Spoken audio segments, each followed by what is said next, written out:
Bismillahirrahmanirrahim. Assalamu alaikum warahmatullahi wabarakatuh. Thalathatun la ta'rifuhum illa 'inda thalatha, watu wa aina tatu huwezi kutambua ukweli wao isipokuwa mpaka yapatikane mambo matatu: alhalimu 'inda alghadabi, washuja'u 'inda alkhawfi, walakhu 'inda hajatika ilaihi.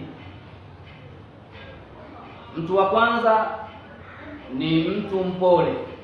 Mtu mpole huwezi kutambua ukweli wa upole wake isipokuwa mpaka itakapokuwa imepatikana ile hasira, ule wakati ambapo anapokuwa amekwazwa, amekwazika, ndiyo utadhihiri ule ukweli wake na uhalisia wake wa upole wake.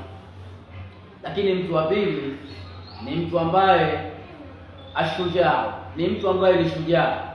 Shujaa hawezi akasifika ule ushujaa wake isipokuwa mpaka ipatikane ile hofu, ule wakati ambapo anapokuwa ameingia katika jambo lenye kumtisha, ndiyo ule ushujaa wake hudhihiri sehemu hiyo.